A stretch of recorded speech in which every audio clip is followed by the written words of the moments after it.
Hi, I'm Camarin Madigan. I'm an attorney, and I'm also the board president of Contra Costa Senior Legal Services. So I'm an attorney with Perkins Coie. It's a national law firm, and I work in our San Francisco office as a real estate and land use attorney. I'm a mom of 3 wonderful daughters, and I have been in the Bay Area since I went to law school at UC Law San Francisco, graduating over 20 years ago. I first got involved with Senior Legal Services when I was a junior associate. There was a partner at my law firm who was on the board, and he invited me to one of the fundraising events. And when I went in the next day at work to thank him for the ticket to the play that we had been to the night before, he told me a little bit more about the organization and asked if I'd be interested in getting involved.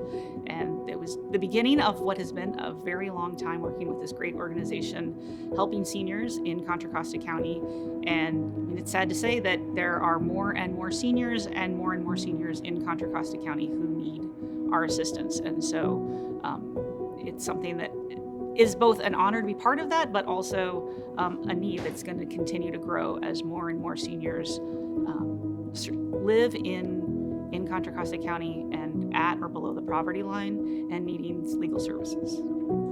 So I've had the privilege of working with Camarin in different capacities in the last 5 years since I've been with the organization. About 2 years ago, it was like November of 2022, our executive director left the organization, and at the same time, our board president had to resign because of some health issues.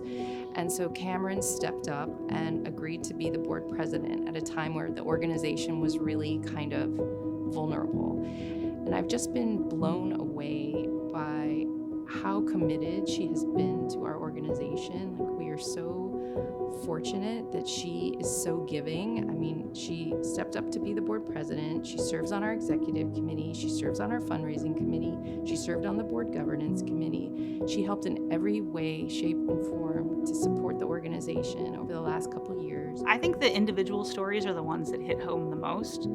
The stories of, the woman who was in her home and then had issues with her landlord, and he told her he had to leave immediately, and then what her rights were, and then able to move her into a location that was safe and secure for her. And that we're able to do all of that, not just the legal part, but also some of the behind the scenes moving and providing resources and support in that area. I think those are the stories that just bring people coming back and volunteering again and again.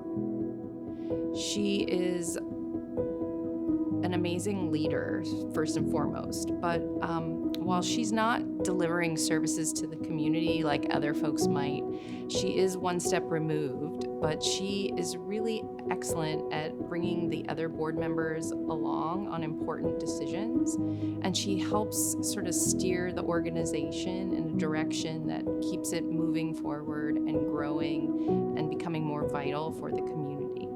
So I've been volunteering since I was a kid. When I was in high school, I was part of an organization called National Charity League, and probably gave over 1,000 hours of pro bono or volunteer service as a kid. And as I've grown up, I've continued my commitment to reaching out. As an attorney, we're encouraged and in some situations required to do pro bono service. And I think it's really important for attorneys to give back to their community, both in the legal setting and in the non-legal setting. And so I try to integrate it both professionally and then also personally. And am happy to say that I'm able to now give back with my family. I have 3 daughters who are all also in National Charity League. I have never seen a volunteer leader give so much of their time and talent to an organization while she also works full-time, has a family, provides pro bono counsel to another significant nonprofit, and volunteers in the community with all 3 of her kids. I'm blown away by that. And that's why I nominated her for this award. I am so honored to be a recipient of the Threads of Hope Award. I think it's amazing that our community recognizes the people that give back to the community. I think it's an important role for all of us to recognize what people do, and it's just to be part of the people who are part of this means everything to me. I think service is ingrained in us as humans. It makes us feel better about ourselves, but I think it also is integral into this community that we live in. If people didn't serve, we wouldn't have the community that we have.